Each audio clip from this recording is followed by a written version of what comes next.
ago during COVID, I found myself lost. I didn't know what to do. Every day I would wake up and it would feel the same. It felt like I wasn't moving forward in life. I don't know about you, but in my life, I've never spent so much time doing nothing. Deep down, I knew something had to change, but I didn't know what, and I didn't even know where to start. It was around the same time that I discovered YouTube and video editing, and I didn't start video editing to make money or to get a full-time job. I started video editing because it was one of the requirements to become a better YouTuber or better creator. But I don't know why, I just fell in love with video editing. I remember the first couple of videos I made. It was so terrible and frustrating. I remember having to cut the video every 3 to 5 seconds because I kept making mistakes and biting my tongue or saying the words wrong or saying ahs and ums or taking awkward silences. So it was very annoying and frustrating to edit the video, and I couldn't wait for that stage of my life to end because I knew that I had to get better, and I knew that if I wanted to become a better YouTuber, then I had to improve very, very quickly. But you know what they say? Time never lasts. Only tough people last. According to scientific studies, the best way of learning a new skill is through project-based work rather than watching hundreds of hours of tutorials. Now, what this meant for me was that if I wanted to improve my video editing skills, then I needed to watch tutorials while working on the project at the same time so that whenever I learned something new, then I could immediately apply it on the project. And that would mean that I'm actually applying what I'm learning and I'm moving forward. However, because I was never really serious about it and I kept falling off the track and kept getting distracted by other stuff, plus I'm also studying architecture, which is really time demanding, I was never really able to put in the sufficient hours and get the basics right, which is why it took me a very long time. In this video, I'm going to share how I was able to start all over again and go full time in only 90 days. Let's go through the stages one at a time. All of a sudden, she said, me I go be. Now, the first thing I did was to figure out what the basics of good filmmaking was, because I learned that a good filmmaker is a good editor, and anyone that wants to learn video editing should first learn filmmaking. Because if you can learn filmmaking, then you truly understand what good storytelling is. So I started watching all these videos online about the basic elements of filmmaking, like transitions, cutting, storytelling, plots, eye trace, theme, plot, all that good stuff. Also, at this time, I wasn't really thinking of video editing softwares, because one of the things I learned is that if you master the basics of filmmaking and editing, then it doesn't really matter what software you are using. You can always apply what you've learned there, and you can always carry your skills into any software, because anybody can just go on YouTube and watch a 2-hour tutorial on Adobe Premiere Pro, but that doesn't mean they are going to become a good video editor, because it requires so many other things. So after this, I started watching video editing breakdowns about popular YouTubers. It was also at this stage that I discovered This Guy Edits and Hayden Hillier Smith, Logan Paul's editor, and he was the one that really taught me web video editing, its particular style. Because when you're editing stuff for the internet, it has very different rules than when you're editing stuff for like feature films or TV shows. I remember his first video I watched was the Mr. Beast one. I really found it insightful and I really enjoyed it because I've never watched a Mr. Beast video before, so it was very nice on a deeper level for me. It was actually him that introduced me to Mr. Beast's content, and I went on to watch all the Mr. Beast interviews on the internet. I went through that rabbit hole of just learning and absorbing knowledge from all of his interviews. It was at this time that I started researching about video editing softwares. I also learned that some softwares are better for some functions than other softwares. Let me explain.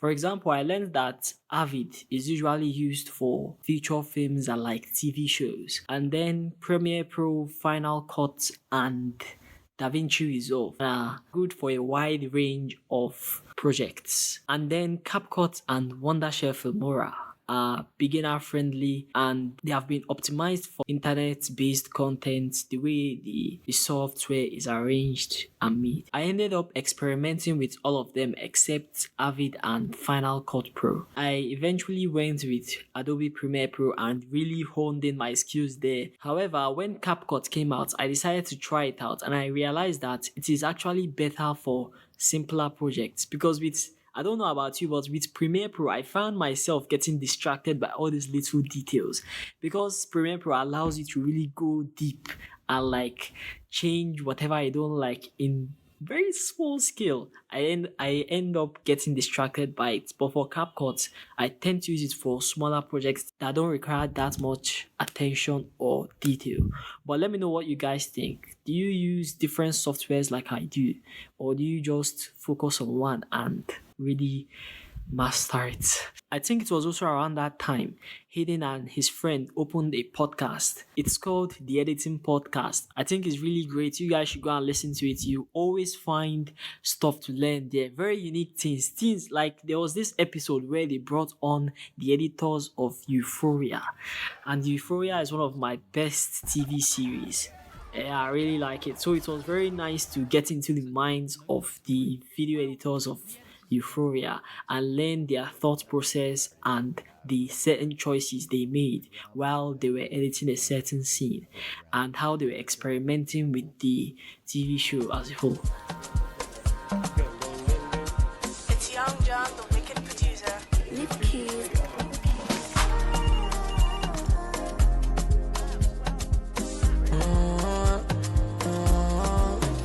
I'm so deed of my bro, I'm sorry. If no money don't come, it's been a long way coming. It no go make sense if you don't know the journey. I did do I promise mommy, but man got no worries.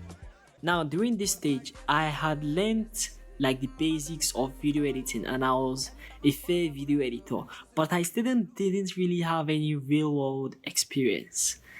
So I started calling up all my friends and texting them and telling them like, hey, I'm a video editor now and this is what I do. I was even showing them like examples, really choppy bad examples, and telling them that if they knew anyone that needed my services or like a video commercial or an ad, that they should tell them and let them know that I'm the guy.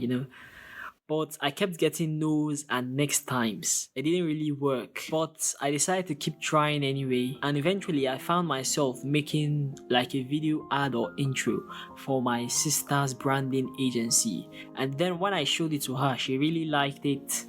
And when I showed it to my brother and mom, they really liked it as well. And this unlocked a new stage for me because suddenly I had something I didn't have before.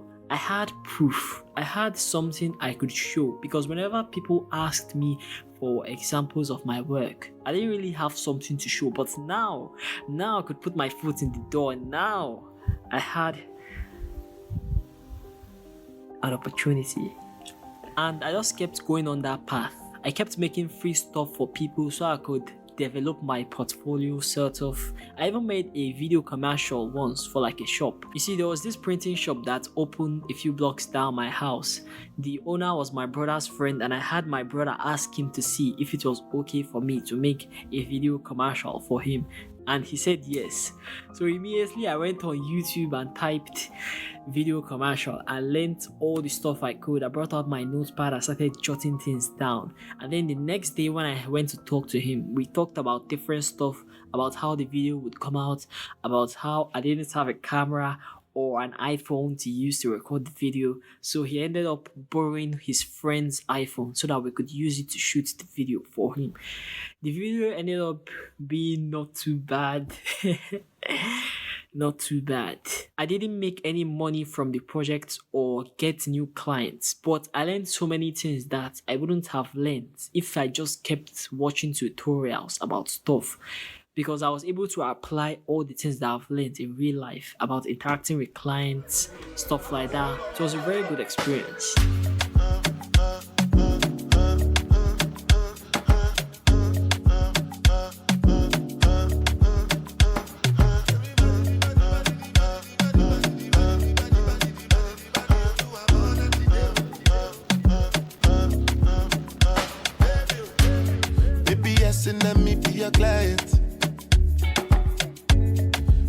when you did do me size.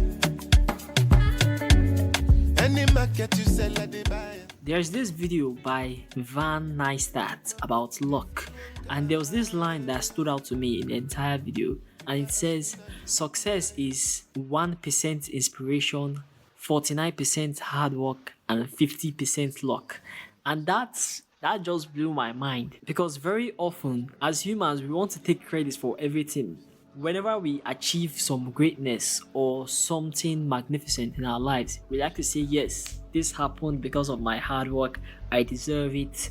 But it's hard to accept that 50% of success comes from luck, and less than 49 comes from our hard work, and the 1% is inspiration. I agree with this, because sometimes things just happen that you can't explain for. I think luck is very important. I think there are different ways of making yourself luckier. I also think luck can be defined in different ways. For example, luck can be the universe smiling at you. It can also be the prayers of your loved ones coming to fruition. It can also be grace. And though I won't be going into it now, I think you should research about how to make yourself luckier. It'll really blow your mind. After that stage of working and getting no jobs or clients or money, I eventually went back to school. School resumed. And then a friend of mine, Miracle, showed me an ad he saw on Instagram about a company looking for a video editor, and and below the email they said, send your CV to this email address. And I just started laughing, because I'm an undergraduate, I'm a freelancer, I don't have a CV, I didn't go to film school. How will I apply for this job when they explicitly stated send your CV? So I just sent them this video. What am I expected to see? When I get paid for a job, I always deliver. Now, on a more serious note, what I did was I made a 2-minute video explaining projects that I've done for people in the past. I also explained the different softwares that I was familiar with. I also explained to them my mindset about growth, about how I was dedicated to learning new stuff and working with a team, stuff like that. And I sent it to them. And then for days, I heard nothing. I even went back to my email to check whether I actually sent it, because I was not even sure. And then eventually I got an email on my phone that said, well, sorry to tell you, but we have no positions open at this time. The position has been filled, but we would contact you in the future if we ever need one. And when they sent me that text, it made me very happy, because it meant they acknowledged me. It meant that I have a chance. It meant that if the video editor didn't get hired, then I would be the one to get the interview, and that made me really happy. It meant that all those hours that I put in, watching all those tutorials, that I'm moving forward. Anyway, a few weeks later, just out of the blue, on one odd weekend, I think it was on Saturday, I got an invitation for an interview. I was on my own. They just sent me a message.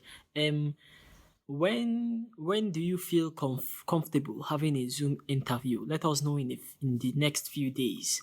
And I was like, what? An interview? Zoom? I've never even used Zoom before.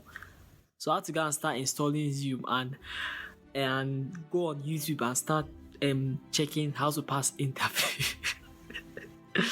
How to pass interviews. Shy. Anyway, the chat with the founder went great, and I ended up landing the job, and that's where I've been working for the past few months, and it has been great. It has been a great experience. Also, all the resources I've talked about in this video, all the YouTube channels, websites, even the video I sent for the interview, I put it all in the description below, so make sure to go nuts and check it all out. And that's it. That is seriously how I went from broke to pro video editor in 90 days. It is simple, but it's not easy.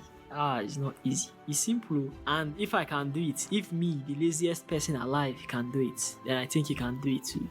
Also, I gained 1 subscriber on my last video, so please, let's get more than 1 this time. Thank you very much. Have a lovely day, and see you next time.